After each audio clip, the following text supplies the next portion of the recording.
Hello everybody, it's Charlie again, and I'm currently playing Spider-Man Remastered. And yeah, I'm very happy to do this review because obviously I beat and I platinum the PS4 version, and I was dying to see how worth it this was, so I waited till it was on special and I got it. Obviously I wasn't going to pay $40 for it. It's basically the same game, but there is a few differences and a few improvements that I just had to do a review on it because I went ahead and platinum this one as well. So yeah, so we're gonna go ahead and find out why you should be playing this in 2024. Other than that, let's get into it. Hope you guys enjoy. What's up guys, I'm back. Ready to do another review on another game that I love very much. Obviously, I played the original like I said in the intro and I loved it so much that eventually I said if this one is discounted, I'm gonna go ahead and get it. Obviously I wasn't satisfied with the changing of the face, but what are you gonna do? Here's some web slinging with the original costume, of course. Some combat for you guys. Obviously I'm not gonna put any of the story in here just in case you've never played it, which is crazy. Where have you been? Hiding under a rock? This is definitely one of the greatest games you could possibly play. And if you're a Spider-Man fan like I am, this is right up your alley, trust me. Literally, this is the most Spider-Man's ever been. Obviously, he's the main center of the story, Peter Parker, of course. And even though I did enjoy the Miles Morales game and I did a review on it as well as a playlist, I still think this one takes a cake for the Spider-Man experience. There is, man, what an upgrade, okay? This definitely bumps up the score that I gave originally the other one. The other game I gave it an 8. I never did a review on it at the time. I didn't have a channel. But just by the gameplay, you can tell. You know what I'm saying? And it does have those 3 graphical modes that everybody is aware of, like fidelity, ray trace mode, and, you know, performance. My favorite is the ray trace mode. It's a good balance in between. It looks amazing. It plays amazing. Very fluid and fast. Obviously, you can see some of the crime-stopping objectives here. This is definitely part of the fun. There's quite a few for variety's sake. This particular version, the remastered, comes with all the DLC, you know, 3 of the DLC. It's also longer than the Miles Morales game, and it's a more of a Spider-Man experience. Sometimes you do get to play with other characters. If you guys haven't played the game, I'm not going to spoil it. Obviously, to me, that slows down the game a little bit. I didn't mind the missions, but I'm here to play with Spider-Man, you know what I'm saying? They don't last that long, but some of them are tedious and can be a bit of annoying at times. But overall, it's not that bad, you know? As you go through the game, though, you'll realize that you'll come up with some very familiar faces, villain-wise. So that's the other cool thing. That's what the Miles Morales game was lacking a little bit. I'm not trying to... I really like the Miles Morales game, trust me. But this one is not only longer, it just offers more of a Spider-Man experience. As you can see, the map is New York again, very large. I did all the missions. As you can see, I platinumed this game because I had to, because it's amazing. And the bad thing about the game, the shortcomings are basically the replayability. Once you're done with the game, you platinum it, you're done with the DLC, it's over. You know what I'm saying? That's the only thing. So I recommend doing it at your own pace and just enjoying the whole experience. There's some surprises in the game for sure. And stay after the credit scene because there's stuff to show. And play this definitely before you play Spider-Man 2, which I haven't gotten my hands on yet, but I will eventually be doing a playlist and a review on it. But as of right now, as of what I think a Spider-Man experience should be, this is the closest thing you're gonna get. It's just that damn good, you know? I know a lot of people for the PS4 gave it like an 8 or 7.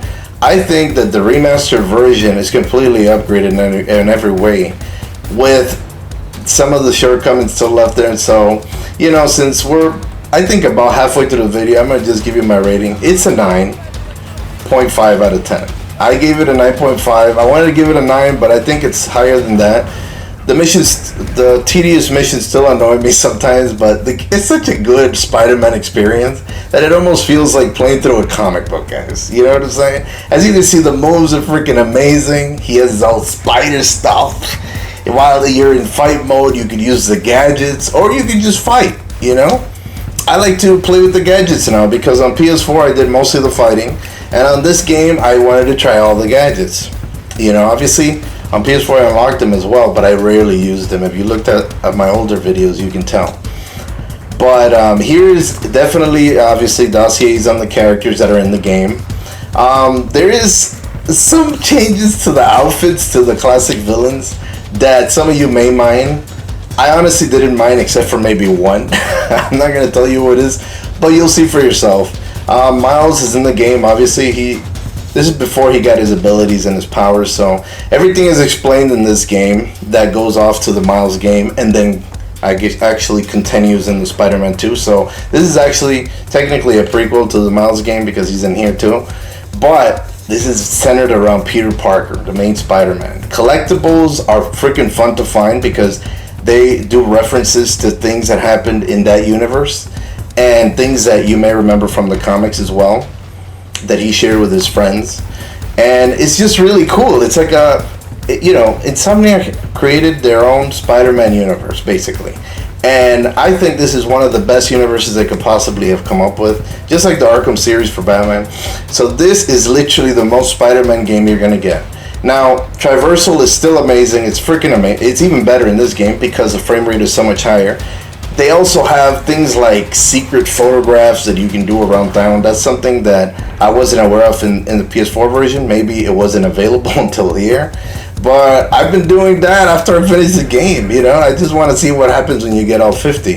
A lot of the costumes that are not unlocked yet after you platinum the main story and beat the game are in the DLC, so don't worry about it if you see locked costumes. I did do a playlist on the original DLCs, guys. They should be on my account.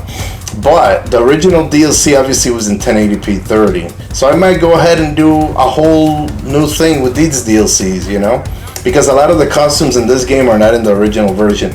Now getting to the juicy part, the face of Peter Parker. We're playing with a different Peter Parker face-wise. Still the same character, still the same voice, but yes, I was not happy with the change, but it grew on me. I got used to it. It's fine, I'm not saying that I'm happy about it. I thought the other face was perfect, but it's fine. You know what I'm saying? There's nothing we can do about it. It's been changed. And I saw it in the Miles Morales game as well, and I went, whatever. But it works fine. A lot of the story, this is one of the best stories of all Spider-Man games. And it has a few twists and turns with some sadness, some happiness, and everything in between. Okay? Obviously here, several of the clips I showed is not only to show you the variety in fights, but also to show you the way you can use things. The car chases, obviously. If you're not aware, there's a crap ton, and there a variety of them that you can find in the city. I don't know if any were added to Remastered. Sometimes I think I haven't seen something, but I haven't played the other one in a while, the original.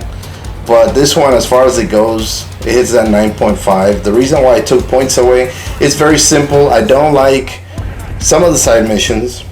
I think they could have done better with that. I don't like the face change, but I got used to it because I was forced to, let's be honest. And but on the positives, the length is perfect. The story is great, and and it's just a Spider-Man experience. Now the last negative is the replayability. Once you're done, you're done. You can still do the random crime missions and feel like you're stopping crime, but I just don't think that's enough. I think they could have put a little bit more in there. But like I said, the original to me was an 8, so it kind of went up with the remastered because of the improvements, and I'm very happy with that score. Obviously, there is, how would I put it, a certain feel to the game when you're web slinging that you can only get when you're playing at 60 FPS, let's be honest. The skill tree is freaking amazing. I love the layout. Obviously this is one of the best menus I've played on in a game in general. I wish more games did it this simple and this perfect for players. But yeah, you could enhance your abilities for web slinging, fighting, defense, and so much more. So if you're a Spider-Man fan and you don't have this game, I don't know what you're doing. Check it out. You could be a neighborhood-friendly Spider-Man. What more do you want? You can't even do this in the other Spider-Man games. You can't say hi to people. This is great. Walking around, and there's a trophy involved. Just literally walking around saying hi to people. Yeah, it's just, the locations as well. There's some memorable locations in Hell's Kitchen, and comments he makes according to the locations where you're taking these pictures and you're finding these mementos around the city. And, you know, Spider-Man fans will enjoy this game more than regular people. Regular people, maybe they'll be like, I don't see the big deal. But if you watch the 90s Spider-Man cartoon like I did, which, by the way, I'm happy the X-Men 97 is back. I love it. I absolutely love it. I've only seen the 3 episodes that came out, and I recommend it, guys. But hopefully, if the Spider-Man 90s cartoon comes back continuation, wow, wouldn't that be amazing to follow up the X-Men? But, you know, I can't get too crazy about it. But yeah, this will remind you of the Spider-Man's 90s cartoon. This is the closest you'll get to a full Spider-Man experience. Not only that, you got the outfits to Andrew Garfield, Tom Holland, and Tobey Maguire ready to go. You could do the missions at night, day, dusk, whatever. You can change the time of day. Obviously, it doesn't change automatically, but it's fine. Here's some of the mods you could do to the suits and some of the enhancements, like gadget-wise, that you could enhance. You could actually level up gadgets as well. And the suits are spectacular. I like most of them. There's a few there that I wouldn't play with on a regular basis, but hey, try all of them. Why the hell not? You know, it's your game. You know, for whatever occasion. And obviously the Doctor Strange one. But yeah, guys, I come to the end of the review. 9.5. Check this one out. It should be on special. But yeah, I'm going to go ahead and end it right here. I do hope you guys enjoyed. Please like and subscribe when you get a chance. And like I always say, go game.